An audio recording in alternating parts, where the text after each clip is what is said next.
Hai hai, assalamualaikum warahmatullahi wabarakatuh. Ketemu lagi dengan saya di channel Beta Jafran.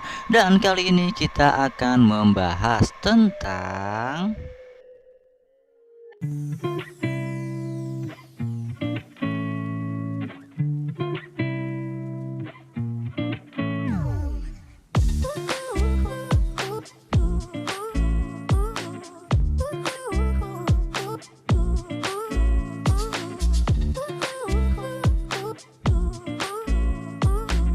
dan di sini saya ingin masih tahu teman-teman nih, ini tempat saya menetaskan atau mengkultur Artemia yang untuk dijual di marketplace ya. Saya jual online. Saya tetaskan di kontainer 90 liter ini teman-teman. Jadi ini airnya tidak saya ganti ya, karena sudah asinnya sudah pas sesuai ya. Untuk menetaskan itu kita memerlukan 30 untuk salinitasnya teman-teman, 30 ppt, kurang lebih 30 ppt untuk menetaskan. Dan untuk membesarkan teman-teman harus menaikkan ppt-nya. Jadi yang baik itu 70 ppt sampai dengan 80 ppt itu bagus untuk membesarkan Artemia teman-teman. Jadi berbeda saat untuk menetaskan dan berbeda saat untuk kita ingin membesarkan Artemia. Dan di sini saya share kenapa? Karena hari ini kayaknya saya terlalu banyak ya nyetoknya. Ini karena setiap hari saya kan mesti menetaskan untuk dijual di marketplace atau saya jual online, karena mungkin hari ini terlalu banyak untuk hasil panennya. Jadi saya mau pindahkan ke kolam semen yang saya siapkan kemarin, yang kita dampingi dengan fire shrimp teman-teman, agar nanti di situ padat ya. Saya mau coba besarkan aja. Mungkin yang lagi pada ngebret ikan-ikan burayaknya udah pada besar ya, makanya yang laku sekarang tuh yang Artemia dewasa.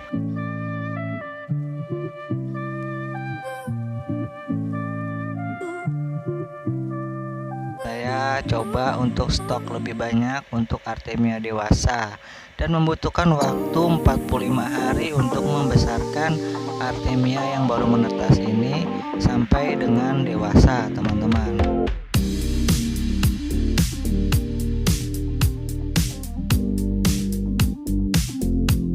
Oke teman-teman sekalian, di sini saya mau jawab pertanyaan atau mau coba kasih solusi buat dari pelanggan saya ya. Dia bertanya, dia sedang mencoba membesarkan Artemia ini sampai dewasa, tapi di setiap harinya saat dipantau itu pasti ada aja yang mati. Kenapa gitu? Karena dia bertanya, kenapa sih kok bisa ada yang mati setiap hari itu, selalu gagal.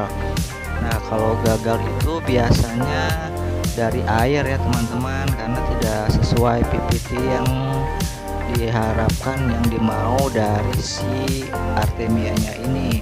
Seperti yang saya bilang tadi, untuk menetaskan kita cukup menggunakan salinitas 30 ppt saja, tidak perlu terlalu asin, itu hanya untuk menetaskan.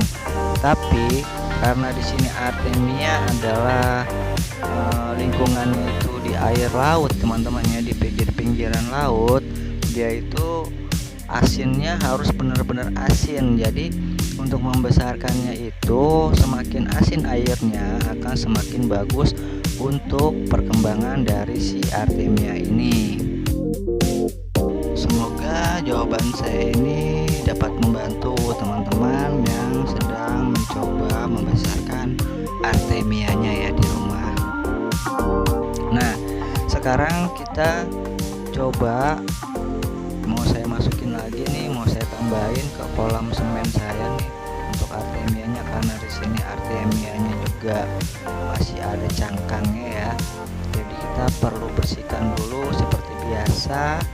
Kita angkat cangkang-cangkangnya, kita pisahkan cangkangnya, dan bagaimana agar tidak terbuang saat kita menyaring si artemianya ini, saya menggunakan stick separator magnet manual ya teman-teman. Seperti biasa saya menggunakan stick separator manual ini karena saya di sini menggunakan egg artemia, bukan dari merek lain ya. Saya menggunakan egg artemia. Kenapa? Karena ini sangat mudah ya buat saya, mempermudah saya saat saya ingin mengkultur, kemudian butuh waktu cepat untuk mengirim artemia yang baru menetas ini kepada pelanggan-pelanggan saya ya. Jadi setelah saya serok, biasanya saya langsung masukkan ke dalam botol 250 ml. Setelah itu saya tinggal saring menggunakan stick ini. Jadi nanti saat sampai di pelanggan sudah bersih tanpa cangkang. Jadi begitu trik saya untuk menjual artemia kertas ini teman-teman. Oke, kita langsung aja coba untuk menarik kembali cangkang-cangkang si artemia ini.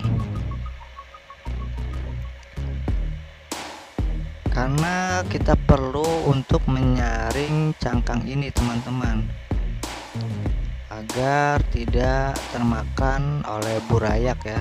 Tapi sebenarnya sih nggak mungkin ya burayak memakan cangkang-cangkang ini, tapi ya untuk berjaga-jaga aja lebih baik kita bersihkan ya teman-teman.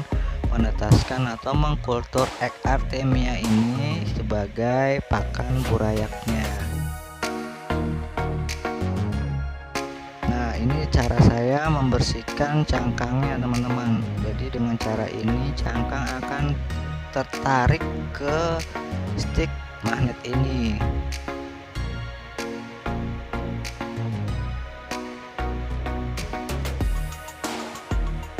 Dan ini sticknya juga hanya bisa digunakan dengan egg artemia ya teman-teman, untuk merek lain tidak bisa. Dan jika teman-teman menginginkan atau ingin tahu, ingin coba, kita ada yang jual yang beratnya 5 gram teman-teman, sudah berikut dengan stick separator manualnya ini. Silakan teman-teman kunjungi aja ke Tokopedia saya ya teman-teman, Jafran Beta. Silahkan lihat di situ ada telur dari egg artemia, ada juga telur dari fiery shrimp. Dan untuk penetasan yang kemarin kita udah pernah barengin ya teman-teman, menetaskan egg artemia dengan fiery shrimp menetas di 24 jam lebih.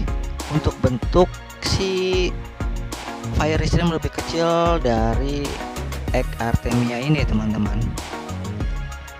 Jadi untuk burayak yang baru menetas bagus tuh untuk menggunakan fiery shrimp. Dan untuk umur seminggu atau 2 minggu bisa menggunakan artemia karena lebih besar ya teman-teman. Nah, ini langsung dituang ya teman-teman, langsung kita tuang seperti ini.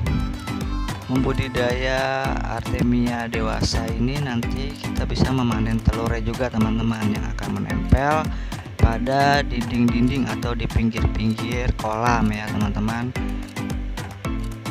Nah, ini saya kasih lihat untuk kolam pembesaran artemia dewasa saya nih. Sudah banyak telurnya, nanti akan menempel, bisa dipanen teman-teman, dan bisa dikeringkan kemudian ditetaskan. Ini kolam fiery shrimp ya. Nah, ini fiery shrimp yang kita barengi kemarin dengan artemia.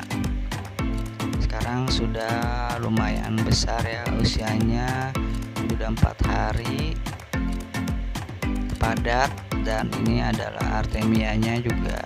Nah, ternyata lebih besar artemia teman-teman.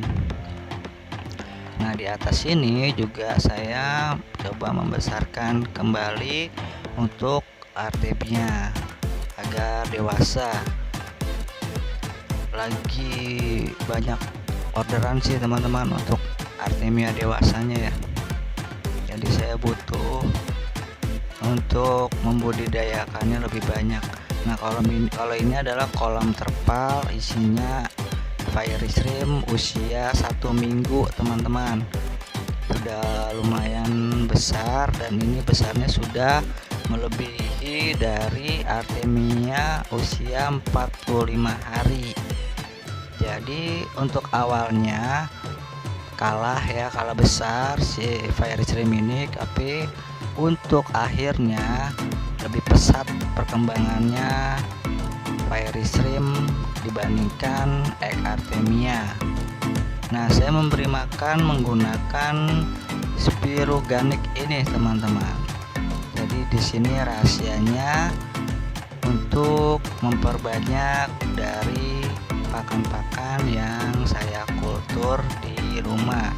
Ini juga ada kolam Artemia. Kita sandingkan juga dengan Fiery Shrimp. Pokoknya yang Fiery Shrimp ini saya menggunakan terpal agar saya mudah untuk memanen telur-telurnya karena berada di dasar kolam ya, teman-teman.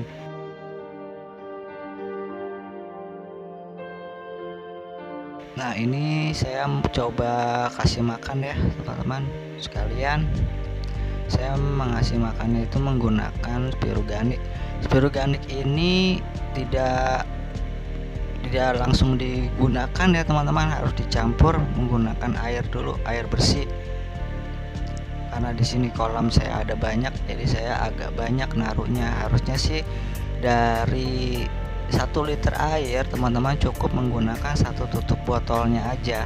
Tapi karena di sini saya banyak kolam, jadi saya menggunakannya agak banyak. Kemudian saya aduk nih, teman-teman, aduk. Nanti dia akan berwarna hijau kecoklatan. Kalau untuk pakan Daphnia magna ini cepet banget ya, teman-teman. Yang saya rasain pakai Spiruganic ini cepet banget berkembang biak. Nanti akan banyak tuh yang kecil-kecilnya akan timbul, teman-teman. Dan karena Daphnia magna itu kan juga beranak ya, menghasilkan anak dengan cara beranak, tidak bertelur. Jadi satu indukan Daphnia itu bisa menghasilkan 30 ekor per hari. Nah, jika saya menggunakan ini setiap hari pakannya ya, yang saya rasakan itu banyak banget, teman-teman, hasilnya setiap hari. Itu yang kecil-kecilnya pasti akan banyak di situ berkumpul ya. Apalagi kalau ada cahaya, dia akan berkumpul.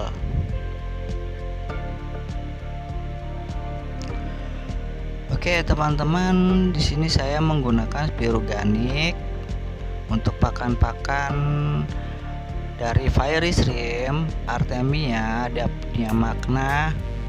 Saya menggunakan Spiruganic ini setiap harinya. Spiruganic juga saya jual, ada yang 150 ml, ada yang 250 ml, dan ada juga yang 1 liter.